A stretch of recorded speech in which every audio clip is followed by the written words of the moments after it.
A paz de Cristo, povo de Deus abençoado. Sinta-se abraçado por esse canal, seja bem-vindo.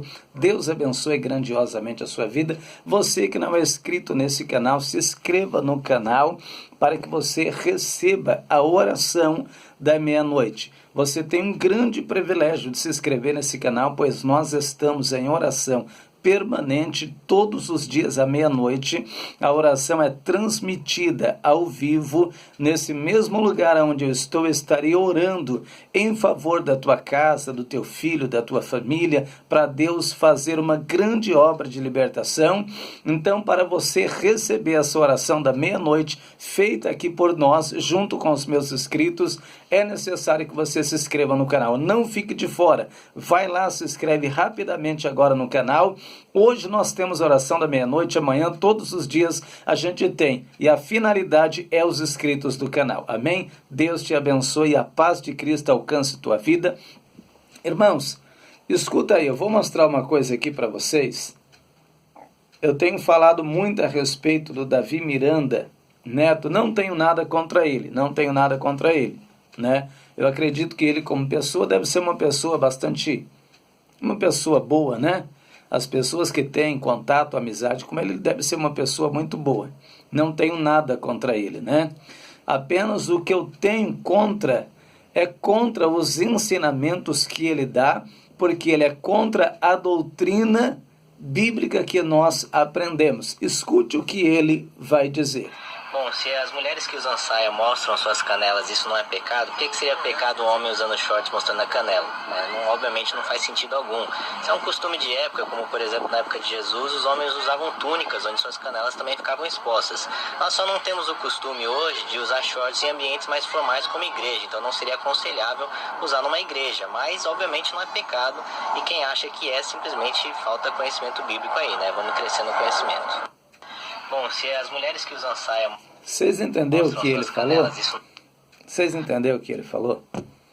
Ele está falando assim, na época de Cristo, os homens usavam túnica e ficava com as canelas para fora, né? E não era pecado.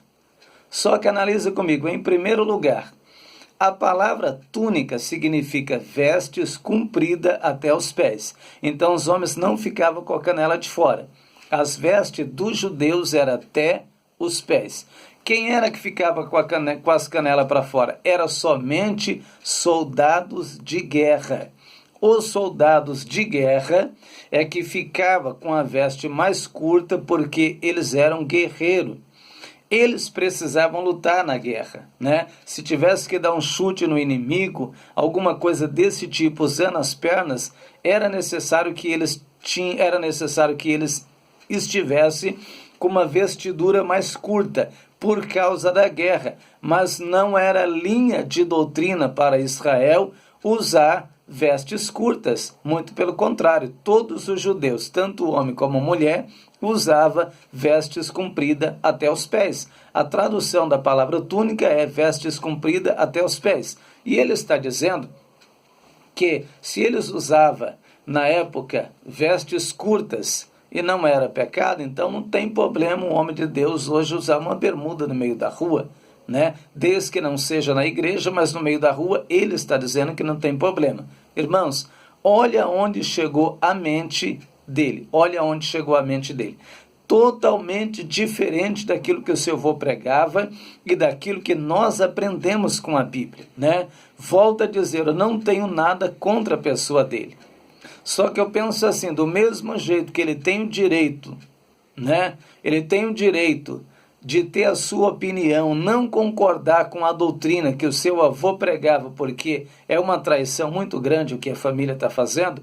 Do mesmo jeito, eu como pessoa, eu tenho direito de defender aquilo que eu acredito que está na Bíblia, né? Como muita gente, muitas vezes coloca comentário não concordando com muitas coisas que eu falo, você tem o seu direito, nem por isso eu vou excluir você do meu canal, Eu estou inscrito em canal de pregadores e pastores que tem coisas que eles falam que eu não aceito, só que tem coisas que eles dizem que servem para a edificação da minha vida espiritual. Então eu não sou criança, irmãos, né? Eu não preciso ir lá e sair do canal da pessoa. Eu não preciso fazer isso. No livro de Jó está escrito que como os ouvidos, como o paladar prova a comida, assim os ouvidos provam a palavra. Escolhemos, pois, o que é bom para nós. Opa, isso aqui para mim não serve. Não, isso aqui para mim é bom, vai me ajudar. É isso que a gente tem que fazer, Então eu tenho todo o direito de me defender, eu tenho todo o direito de defender aqui os nossos amados irmãos que acreditam na doutrina pura e verdadeira, cujo este rapaz não acredita e está a todo custo, constantemente, lutando para arrancar essa doutrina. A gente vê, irmãos, que ele não é convertido em Cristo. A linguagem dele não é sã e não é irrepreensível. Ele fala na gíria, ele fala mano, ele fala velho,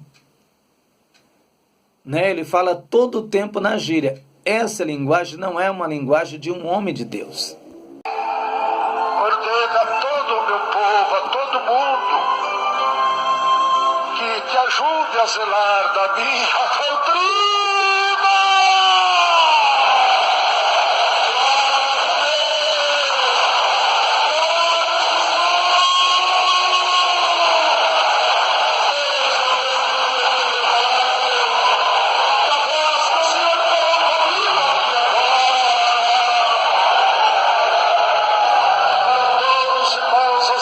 São sincero a Deus,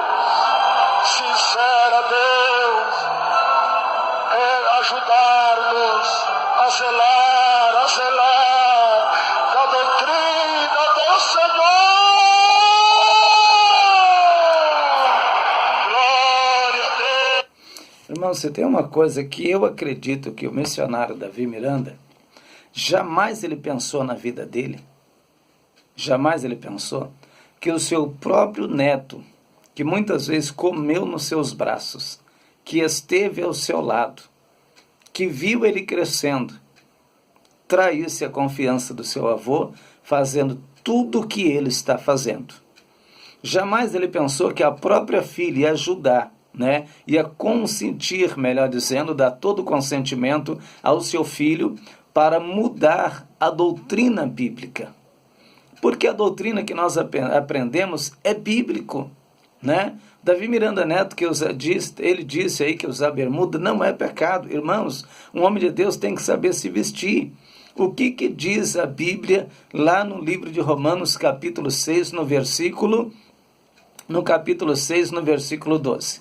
Lá está escrito que a gente não pode apresentar os nossos membros ao pecado por instrumento de iniquidade. A partir do momento que o homem de Deus coloca uma bermuda, fica com as pernas do lado de fora, ele corre um sério risco de as suas pernas ser cobiçada, além dele estar vestindo uma veste mundana que não combina para cristão.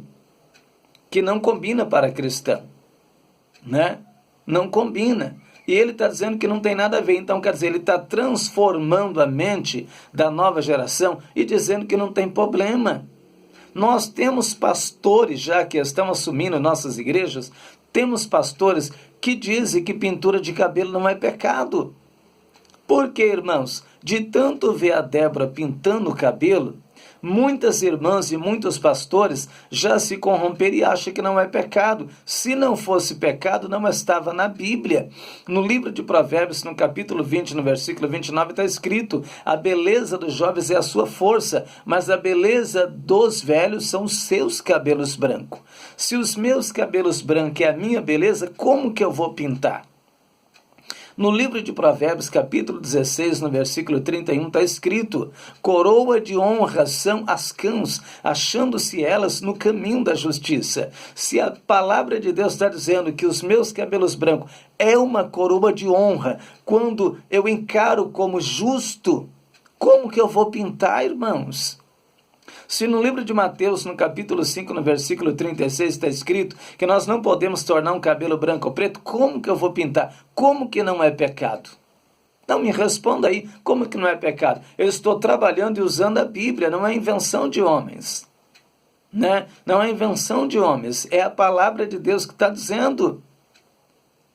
Só que esse menino, ele está batendo contra a verdade dia após dia. E o mais triste é que a gente tem milhares de pastores, infelizmente, milhares de pastores que não têm coragem de pronunciar e dizer: nós não somos a favor. Se continuar fazendo o que está fazendo, a gente não dirige mais igrejas, vocês arrumam alguém para dirigir. Irmãos, não tem coragem porque tem medo, porque concorda com a safadeza que eles estão fazendo lá na sede mundial, porque concorda com a safadeza que eles estão fazendo.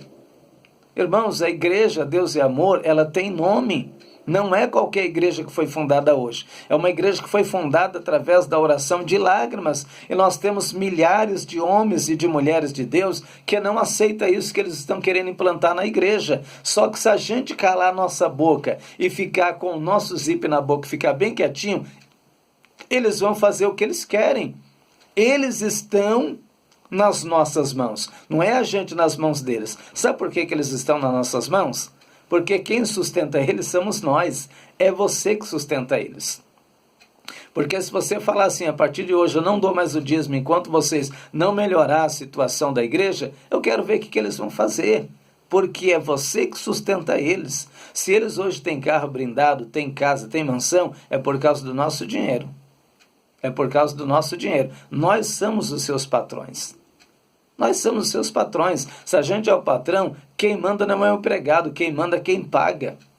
Nós pagamos, nós temos direito de se pronunciar, nós temos direito de falar, nós temos direito de defender a doutrina bíblica ao qual nós acreditamos, que está no livro de 2 Coríntios capítulo 5, versículo 17, aquele que está em Cristo, nova criatura é, as coisas velhas já passaram, e eis que tudo se fez novo, e tudo isso provém de Deus que nos reconciliou consigo mesmo, entregou o ministério da reconciliação. Nós temos direito de defender a doutrina que está no livro de Apocalipse, capítulo 22, versículo 11.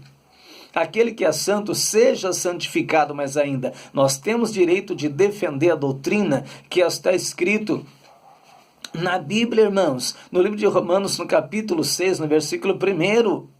Que pecaremos ainda para que a graça de Deus abunde? De modo nenhum. Todos quanto fomos batizados em Jesus Cristo, fomos batizados na sua morte para que o corpo do pecado seja desfeito, porquanto para que possamos viver em novidade de vida. Nós temos direito de defender o que está escrito no livro de Hebreus, capítulo 12, e no versículo 14, o mesmo Deus de paz vos santifica em tudo, em todo o vosso espírito, alma e corpo seja plenamente conservado, irrepreensível para o dia da vinda de Cristo. Essa passagem que eu citei agora, ela está escrita em Tessalonicenses, capítulo 5, versículo 23. A de Hebreus, capítulo 12, versículo 14, está escrito: segui a paz com todos e a santificação, sem a qual ninguém verá o Senhor, tendo cuidado que ninguém se prive da graça de Deus e que nenhuma raiz de amargura brotando vos perturbe. Nós temos direito de defender, eu tenho direito, você tem direito de defender, e porquanto nós não podemos se calar, não calarei a minha voz